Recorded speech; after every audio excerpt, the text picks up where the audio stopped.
Hey there ninjas, this is Pegasus177 and this is just going to be a gameplay commentary. And first of all, the gameplay is a game of search on cargo. I was playing in American lobby, so my signal was pretty poor.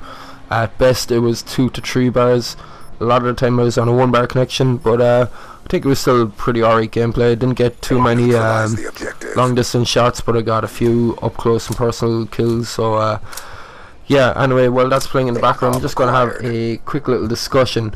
We're getting pretty close to the launch of both consoles, the Xbox One and the PS4, both set to drop in November. Now, we have a date for European launch for the PS4, well, we have an American launch date as well, but it's going to drop on the 29th of November here in Europe. Now, Microsoft is still being sketchy. They haven't released any details of when they're going to be dropping the console or when it's going to be released. Rumours circulating have said November 8th. Some people have said November 5th to coincide with the Call of Duty Ghost release, and that they might try and capitalise on it. And then there's also been this rumour about the Mountain Dew project that you know, they're giving away a Xbox every 2 minutes in some kind of auction thing. Sorry, my voice is a little cracked.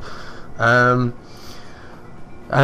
somewhere, I think it's section 12 in the rules of it, it's kind of hinted that it may be late November, which sounds a little bit ludicrous. You think they'd try and release it in kind of fashionable time to match with the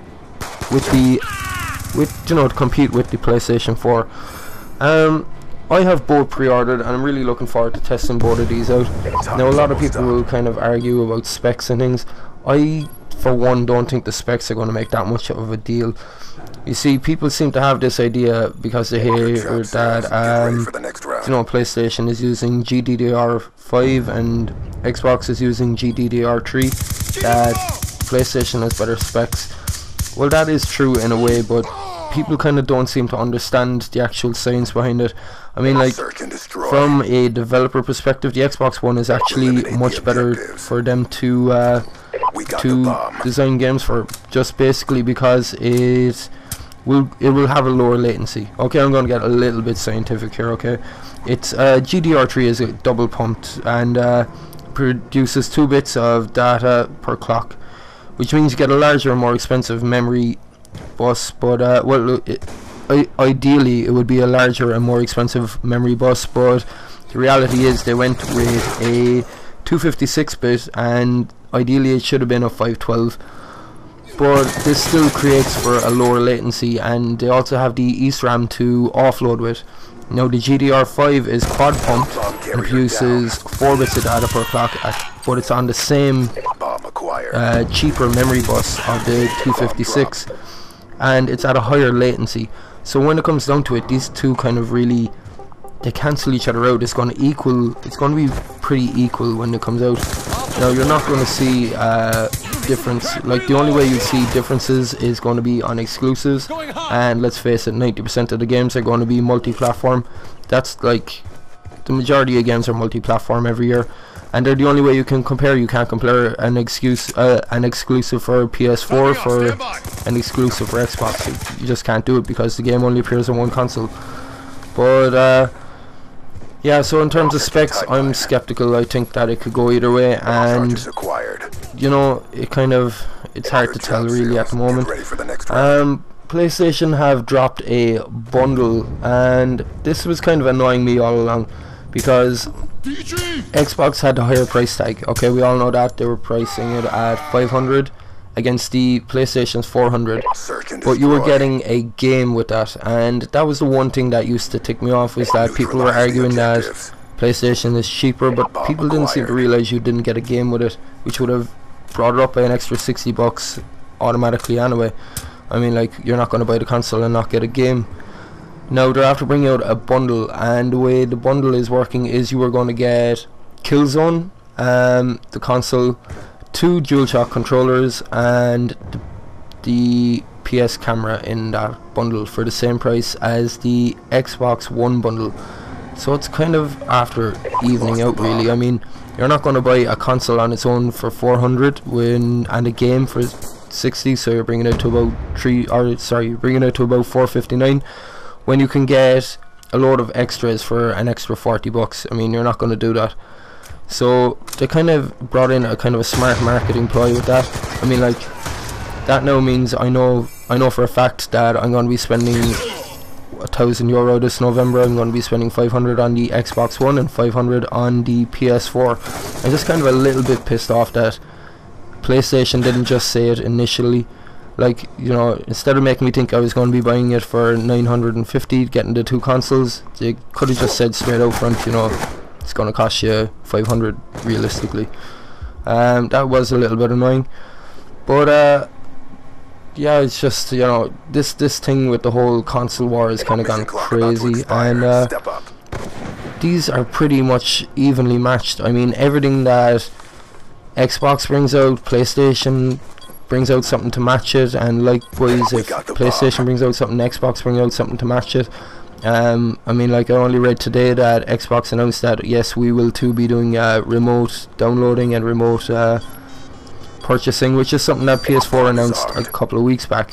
Likewise, Xbox was designed to be optimized with TV, and Sony went about making the deal with Viacom to include TV channels, so they're kind of fighting tooth and nail to kind of match each other bit for bit, and it's all getting a little bit kind of crazy at the moment. If you go into the comment section of any video on either one of these consoles at the moment, the hatred that is just being thrown back and forth between people is absolutely crazy. But yeah, it's good in a way and it's bad in a way.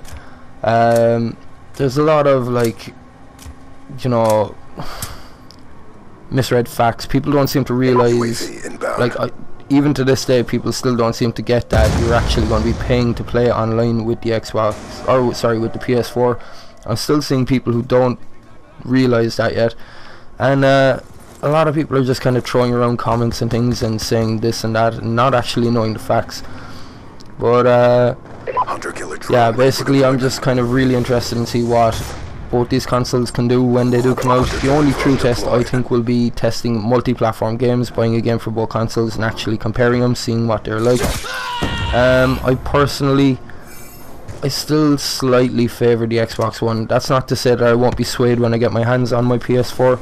I'm looking forward to testing them both out. I really think they both have great potential.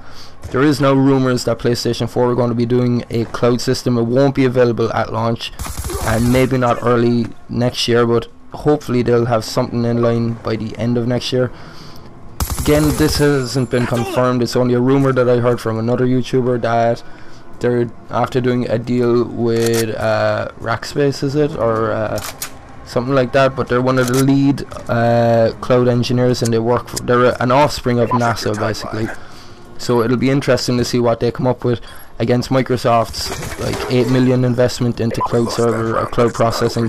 It's going to be very interesting to see what both these consoles can do and what both these companies can give us. And the way it's working out is kind of that we're kind of winning. We, the gaming community, are winning. Unfortunately, we're tearing the heads off each other in the meantime, but we are actually winning out of this because they're giving us more and more and more to try and outdo each other and try and outshine each other. And I personally don't want to see one console get a massive lead over the other one, because it's bad for business basically. I mean, like, if one console utterly destroys the other one, then there's no competition, and competition is healthy. We all know that in this day and age. One thing that is annoying me as well is that they're making a lot of announcements about silly little things that have already been available on the current gen consoles, but it's just they probably may not have been public knowledge. For example, this what could you say, there's like the ability to remote download. That was kind of already available on the current gen consoles. You could purchase a game on Xbox Live. I'm not sure about PS3. I wasn't sure if you could do that, but you could purchase a game on Xbox Live on any laptop or on your smartphone, and you can actually turn on a setting in your 360 that would allow you to download the game or download updates and whatever while your console was off. It would be in standby mode. I don't know if something like that was available on PS3, but I'm presuming it would. I mean, they were both pretty high profile consoles. But, you know, all in all, guys, one thing I would like to say to anyone who is debating or fighting about these and fighting for your console, you're not going to sway anyone's mind. Don't push too hard to kind of convince people to like your console when they're already set on the other one. They've probably had a good few years with the console of their choice, and you're not going to sway their mind too easily. But yeah, other than that, guys, a nice healthy conversation in the comment section, guys. Let me know which console you prefer, why you prefer it, what you think of it, and what your hopes are for the year coming ahead. And also, guys, let me know which games you'd like to see. If you like what I talk about in this, please hit that like button below, guys. I won't be back again until Thursday, but thanks for watching as always. Hope you enjoyed, and peace.